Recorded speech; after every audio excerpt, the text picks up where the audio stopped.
The Mafia's Good Girl Chapter 4. Violet's point of view. Officer, this is just a misunderstanding. Violet had been repeating the same words over and over again as she was being questioned at the police station. When the police came to raid the Union, all they could find was empty whiskey bottles, a passed-out Dylan, and Violet standing in the staff room. Even all the strippers were gone without a trace. Violet must admit, they were very well trained. We got a tip that some gang members were meeting at the bar. Did you not see any of them? The police officer asked her again. No, for the last time, I told you. I was closing down the bar, and my brother was passed out because he drank too much. We were all alone in there, Violet said reassuringly. If you don't believe me, check the register. I've closed the books, and I was getting ready to leave. And about half an hour later, you guys came in. The police officer let out a sigh and slumped back to his chair. He was watching Violet's expression like a hawk, but she wasn't giving anything away. Sure, spending her Saturday morning in a police interrogation room wasn't something she was keen on doing, but at this rate, this might as well happen. Sir, with all due respect, I think the girl's telling the truth. Another cop suddenly chimed in. He was younger and probably lower in the ranks. He was standing in the back of the room and wearing a hat. Violet started to notice him, and his face looked familiar to her. What's that, Miller? The older cop said. I know her, and I know her brother. She's a good girl. She's not the kind that would lie. Violet then realized that this guy was Jesse Miller. He was a couple of years older than Dylan, and he used to live down the street from her. Jesse was an all-American boy, tall, blonde, and handsome. They weren't very close, but they did go to the same high school. You'll vouch for her? The older cop asked again. Yes, sir, Jesse said firmly. Well, all right. The older cop let out a final sigh. We don't have any evidence. Innocent until proven otherwise, right? Does this mean I can go? Violet asked eagerly. Yes, Jesse replied. And my brother? Him too. Violet let out the biggest sigh of relief as the other cops began leaving the room. Jesse was left alone with Violet, and he gave her a reassuring smile. Thanks, Jesse, Violet whispered. Let me drive you guys back, he nodded. When Violet was finally released from the police station, it was already daylight. It was about 10 in the morning, and Dylan was still dead asleep in the back of the car. Jesse was driving and Violet sat in the front seat. Jesse and Violet enjoyed some chit-chatting on the way back home. Violet told him about the situation with her mom, and Jesse talked about what he did after high school and joining the police academy. Violet actually enjoyed their talks. Jesse was funny and easy to talk to. It was like catching up with an old friend. If they had met under better circumstances, Violet might have enjoyed it even more. And yes, of course, Violet noticed how good-looking Jesse was.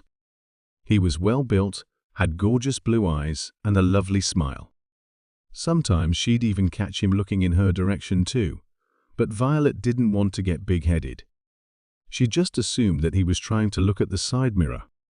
After about half an hour of driving, the car pulled to a stop in front of Violet's apartment building. Violet took off her seatbelt and glanced back at the sleeping Dylan. I can help carry him in? Jesse said, as if he could read her mind. Oh no. You've done so much for us already, Violet said politely. I've done this plenty of times. I got it. Oh, okay, Jesse nodded. Violet got out of the car and pulled Dylan out by his shoulders. He was somewhere in between awake and dreaming. Violet put his arms around her and dragged him to the sidewalk. Thank you for driving us, Violet said, as Jesse rolled down his window. And thanks again for what you did. No problem. I know you two are innocent, Jesse said, pausing for a beat before adding, well, you at least. Violet cracked out a smile. She then turned to her heels, and she was about to climb up the stairs when Jesse called out to her again. Hey, Violet? Yeah. Violet whipped her head back and watched as Jesse shuffled uncomfortably in his seat. I know this may sound weird or whatever, but do you maybe want to grab dinner with me sometime? He said. Violet wasn't expecting this at all. Growing up, Jessie was about 5 or 6 years older than her. She never thought he'd see her as more than just the little girl that lives down the street. Is he asking me out on a date? Violet thought about asking the question, but somehow that made her feel embarrassed. It could just be a normal dinner. Maybe he wanted to catch up some more and continue the talks they had in the car. Yeah, sure, Violet replied. Dinner sounds good. Great. I'll call you, he said. Okay? Jessie didn't bother getting her number. He probably had it from the station earlier because Violet had to fill out a bunch of paperwork. Gave her one last smile before driving the car away. Violet stared at him for a second longer before turning to her heels, heading into the apartment building. You know he meant that as a date, right? Violet suddenly heard Dylan's coherent voice. She was dragging him up the stairs, and it turned out that he was awake all this time. Violet immediately let go of his arms, and Dylan fell to the ground with a loud thud. Ouch, he protested. Shut up, Dylan. He just saved our asses, Violet hissed, and continued up the stairs. You did that actually. You saved all our asses, Dylan chuckled and followed her up. Thanks a lot, Vi. Violet let out a deep sigh. She couldn't care less about the Mafia. She only cared about Dylan. If she gave them up, Dylan would get dragged down with them. That was the only reason why she lied for them to the cops. And that was one time too many. Dylan and Violet were about to reach the door, but Violet stopped her brother from getting in. She had one last thing to say, and she didn't want their mother to hear this. Dylan, you've got to stop doing this, Violet said rather sternly. Doing what? He was playing dumb. The private parties. We can make do without them, especially if it's connected to the freaking Mafia. Violet hissed the last part, so only Dylan could hear her. Oh, really? Dylan scoffed. He then pulled out his phone and showed Violet the screen. Look at how much tips I'm getting just from last night. Those are just the tips. Violet gaped. She stared at the zeros attached to the last payment Dylan received on his Venmo account. $10,000 for a night, baby. Dylan hollered and put his phone away. He pushed past the shocked Violet and opened the door to their apartment. $10,000 just for tips. For one person? For one night? Ma, we're home. Dylan announced proudly and stepped inside. Violet was following behind him. Violet, Dylan, where have you two been? Their mother came out with a concerned look. We had some work to do down at the Union, he said simply. It ran long, so we ended up sleeping over there. Oh, okay. Do you guys want some breakfast? Their mom didn't wait for them to answer, and she already decided, I'll make you some breakfast. No, Mom, it's okay. I'm tired. I'm just gonna sleep, Violet said. Nonsense. You need to eat something. Look at you. You re so thin. Her mom wasn't taking no for an answer. Just eat a little, and you can sleep after. Barbara Carvey stepped into the kitchen as her son and daughter followed right behind her. Today was a good day for Violet's mom. It seemed like she remembered most of everything. On these kinds of days, Violet would consider it a blessing. So even though she hadn't slept all night, and she was dying for a hot shower, she obeyed her mom's wishes and ate breakfast with her family. Violet, Dylan, and Barbara sat around the small dining table and ate the eggs and bacon that Barbara made. Dylan and Barbara were talking about a TV show Barbara watched last night, and Violet was tuning out. She was mostly silent, but Violet enjoyed the comfort of being around her mom and brother. Honestly, Violet was still thinking about the $10,000 Dylan got as tips. She did a quick math, and if Dylan could do that just once a week, they'd be $40,000 richer every month. That kind of money could go a long way, especially that they still need to pay the mortgage and their dad's debt. And not to mention, Barbara would be able to get better treatment for her Alzheimer's. So, are you gonna go out with him? Dylan's voice suddenly broke through Violet's daydreaming. Huh? She looked up instinctively. Her mom and brother were staring right at her. Go out? Barbara repeated Dylan's words. Violet's got a date. Yeah? With a policeman? Dylan snickered. No, it's not a date. It's just dinner. Violet glared at him. A policeman? Barbara was now very interested. How did you two meet? At the police station interrogation room. Dylan was jokingly answering, but Violet quickly stepped on his foot to stop him from talking. No, don't listen to him, Violet said quickly. He's Jesse Miller, Mom. He used to live down the street. Oh, Jesse Miller. Barbara looked up as if she was thinking hard about something. I remember him. He's a good-looking kid, and he's asked Violet out on a date. Dylan interjected again.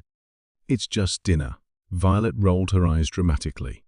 Besides, a guy like him is never gonna be interested in a girl like me. What do you mean? Her mother asked. He's, like, beautiful. And I am all. Plain, she sighed, motioning to her face and body. Violet never had much luck with guys in her life. She was always too bookish and serious. When all the girls in her high school were making makeup tutorials on YouTube or making TikTok videos, Violet stayed in the library to study or at the coffee shop to work. Guys like Jesse Miller would never notice someone like her. The only reason he was so nice to her was because they used to be neighbors, and he felt bad that her innocent ass was being dragged to the police station. That's nonsense, V. You're beautiful. And plenty of guys adore you, her mother said in protest. Of course, you have to say that, Mom. You're my mom. Peesh, yeah, right, which guys? She scoffed. The one that sent you the gift. What gift? There's a package sent for you. It arrived this morning for me. A very nice man in a suit sent it. I put it in your room. Violet narrowed her eyes at her mom, but Barbara only shrugged. She didn't even have any guy friends, let alone a gentleman caller. And I don't remember ordering anything from Amazon. She trailed. Plus, Amazon delivery guys wouldn't wear suits. Violet couldn't wait any longer. She instantly got to her feet and raced to her bedroom. It was a small apartment, so it didn't take her long for her to get there. Violet opened the door to find a big white box sitting on her. She approached the box, and her finger trailed the lid. Violet could feel the hard material of the box, and she knew this must be an expensive packaging. Definitely not Amazon. Slowly and gently, Violet opened the lid, and she gasped at the sight before her. The Mafia's Good Girl, Chapter 5. Damon's point of view. I'll be sure to return the favor, Damon said moments before he left the scene. He could hear the police sirens in the background, but he still took time to talk to the girl. Don't worry about it, just go, she said. She looked even more worried than him. Oh no. Damon Van Zandt never forgets, he said finally. Damon took one look at the girl before he disappeared into the night. Her eyes were the most captivating things he'd ever seen. They were blue with hints of violet in it. He had never seen such mysterious, glorious eyes. When Damon told her that he wouldn't forget, he was talking about being indebted to her because she'd helped them escape. That very night, as soon as the Van Zandt clan made their way back to the estate, Damon set out 2 orders of business. The first one was to figure out the mole who ratted them out to the cops. The second order of business was to find out this girl's identity, and Damon sent her a little gift in return. It didn't take long for his men to finish these 2 jobs. The next morning, not even a full 8 hours later, both these jobs were already done. Boss! Liam greeted Damon in his office. Damon was drinking his morning coffee with Adrian, and they were going through the news. There wasn't anything about the police raiding the union, which meant their tracks were covered quite well. You found the rat? Damon asked, without lifting his eyes from the papers. Yes, sir. What'd you do to him? He's gone, sir. Liam nodded reassuringly. We've cleaned him up. Without a trace.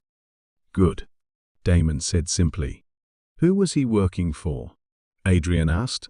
Just a small-time crook from Jersey City looking to cash in, Liam replied.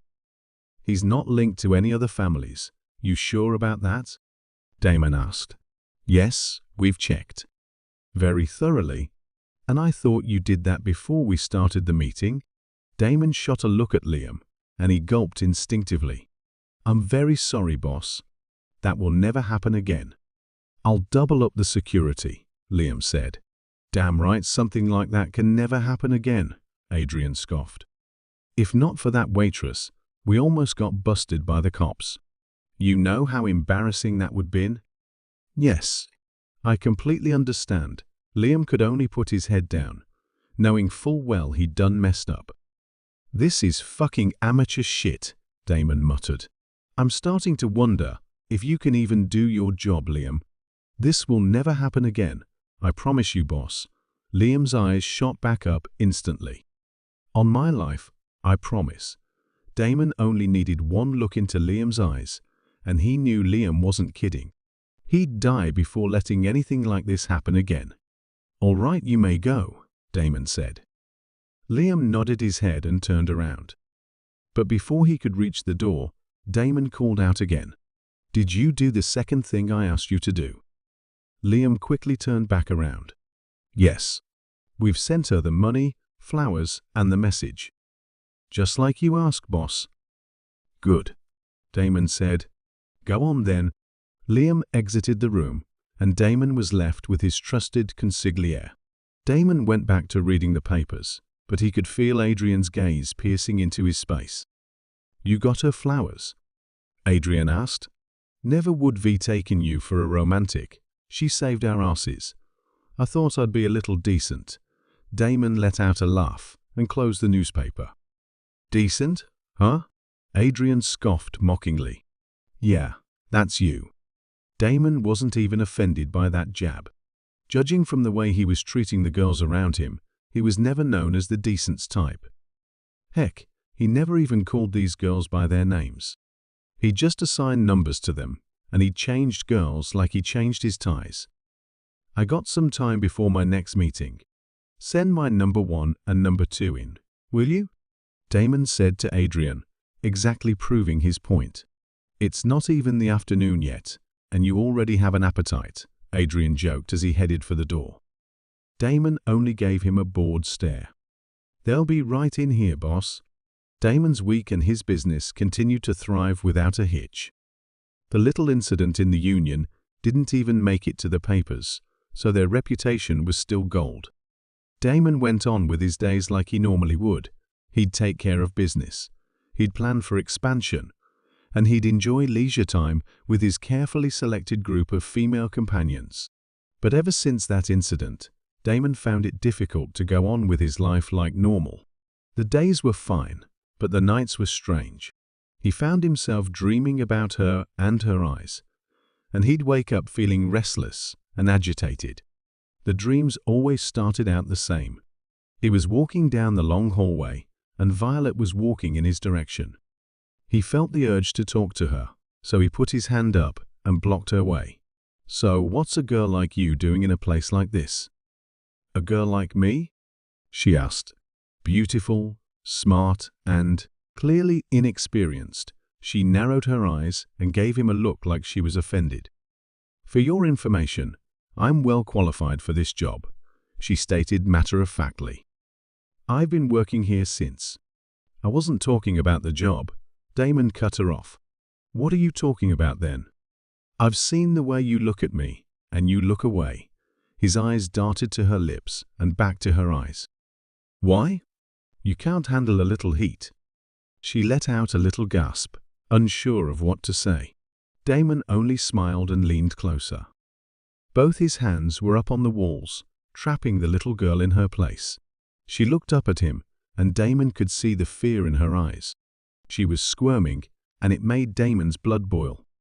He was thoroughly enjoying this. Damon licked his lips, and his eyes turned hooded and dark. She swallowed hard and turned her face to the side as his mouth landed on the skin of her neck. He inhaled her scent, and she smelled so divine that he almost lost himself. "Damon," she breathed. "Scream if you must," he murmured to her skin. "And if you need me to stop, just say the word," not wasting another second. Damon's mouth connected with the sweet spot on her neck. He kissed and sucked hard on her skin, like he was about to eat her alive. Her hands raised up to push him back, but Damon grabbed them and pinned her above her head. Damon closed the distance between their bodies, and he could feel her writhing against him. She was trashing and jerking around, clearly inexperienced in terms of handling her own body. Damon trailed kisses all over her neck and jaw, and he stopped right before their lips could touch. "Tell me, what do you want?" he whispered breathlessly. "I don't want you to stop." That was exactly what he wanted to hear. He let out a smirk and threw her down on the bed. He ripped through her clothes until she was lying naked before him, powerless and hungry. Before he delved down to capture her lips, he caught a glimpse of her beautiful eyes, the blue and purplish glint. It made him smile, and he was smiling as he claimed her body for his pleasure. He trailed kisses down from her lips to her neck and chest. He rolled his tongue over her nipples and sucked each one of them until they were hard. He kept going all the way down until he found her entrance. She was raw pink and wet, completely untouched. Damon's flesh was burning with desire. He was so hard for this girl, it was painful to keep it in. Damon positioned himself on her entrance, and his tip was touching her warm wetness. It felt so good that Damon felt the need to stop and savor this moment. He glided himself all along her folds, just teasing her. "Damon, please." Damon only smiled as she begged shamelessly for him. She tried to squirm closer, but he held her back firmly in place. His hands were on her thighs, and he spread her open before her. She was trembling before him, and he loved seeing it. He took another moment to look at her before plunging himself inside her, hard and deep. And that was when the dream would stop. It always stopped before he could get to the good part, and it was driving him insane. Damon was left frustrated, and no matter how many other women he'd call into his room, he could never get off the way he wanted to. "What the fuck is wrong with me?" he thought to himself. This was already the third night that this dream happened. Damon had repaid his debt to Violet. There was no reason why she should still be on his mind, but she was. When he said the words, "Damon Van Zandt never forgets," this was not what he meant. He didn't want to be thinking about some girl and waking up in the dead of the night, but Violet and her beautiful eyes were haunting him. And no matter what he did, he just couldn't forget her. This is bullshit. Damon woke up at 4 in the morning today, and he couldn't go back to sleep. Let out a deep sigh and walked to his office instead. He knew he had to do something to get this girl off his mind. He decided on a glass of scotch and a cigarette to keep him company, but even those weren't enough. Damon thought for a moment before pushing a button on his desk. And about 5 minutes later, Adrian appeared at his door. He was still in his sleeping clothes, panting and anxious. "You called for me?" he asked. "Yeah, have a seat," Damon said. "It's 4 in the morning. I'd assume this is serious," Adrian said as he sat down. "What's going on? What do you know about that bar manager at the Union?" "Dylan Carvey?" Adrian narrowed his eyes. "He's just this young dude managing the bar. He's got connections with girls and small-time drug dealing. He's an okay guy, though." "Why? And the waitress is his sister?" "That's right. Does that mean she's off limits?" Adrian stared at Damon in disbelief, but Damon stood by his question. "Dylan's not gonna sell you his sister, if that's what you're implying," Adrian said matter-of-factly. "He can get you other girls. Any other girls.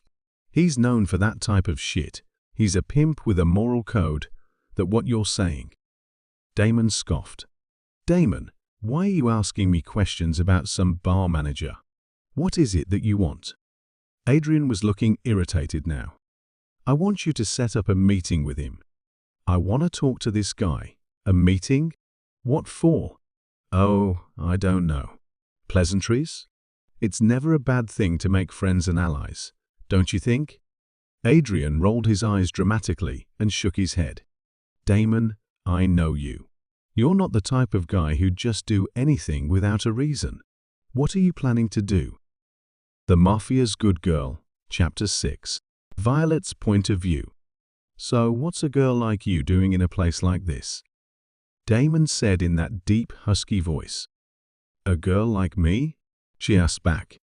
Beautiful, smart, and clearly inexperienced. Violet narrowed her eyes and gave him a look like she was offended. For your information, I'm well qualified for this job.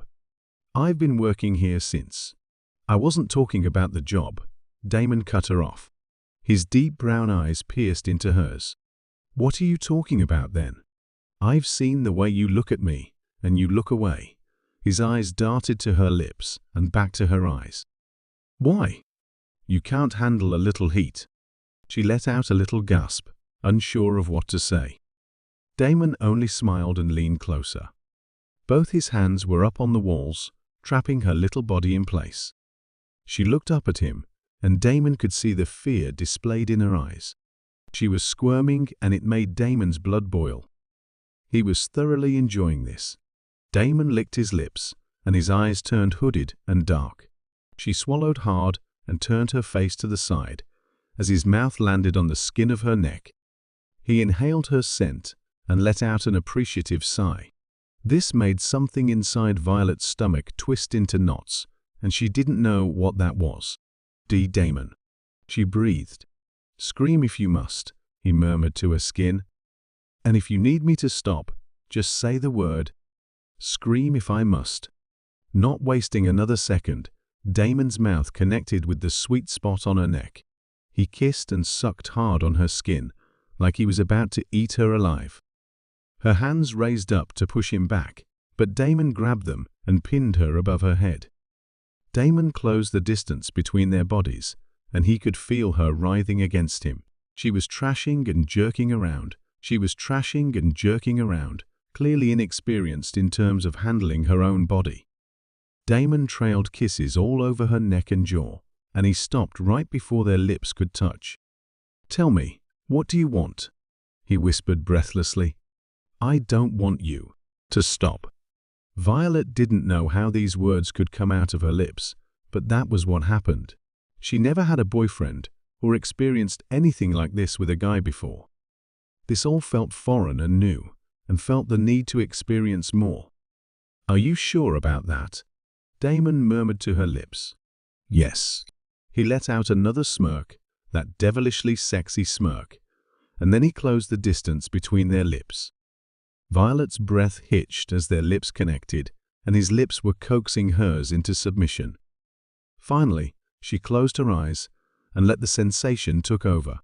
Her hands were still pinned above her head, and her skin was burning with a desire she didn't know what. You've never done this before, haven't you? Damon said through the kiss. Violet could only gulp. It was too embarrassing to admit that she was an 18-year-old girl who had never kissed a boy in her life. Damon pulled away slightly, and he cocked his head to the side. Wait, don't tell me. He paused for a beat before saying, Are you a virgin? Ring, ring, ring. The alarm clock rang incessantly, and it woke Violet straight up. Her eyes jerked open, and the ceiling to her bedroom was the first thing she saw. She let out a deep sigh before turning off the alarm. It was just a dream, she thought to herself.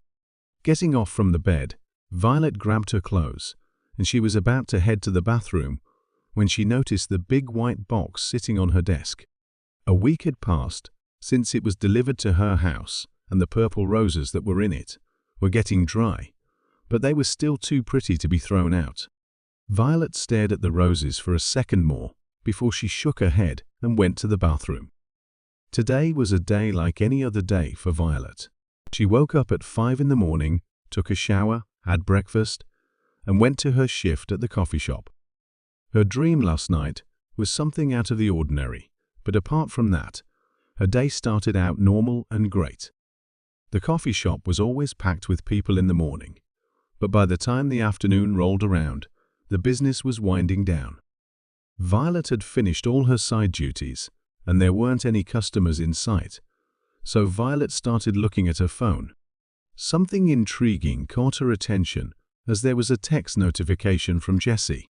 "Hey V, it's Jessie. Are you free tonight for dinner?" Violet couldn't stop the smile forming on her face. A week had passed since Jessie drove her home from the police station, and she was starting to forget all about this dinner thing. She didn't think Jessie was serious about asking her out, but he was.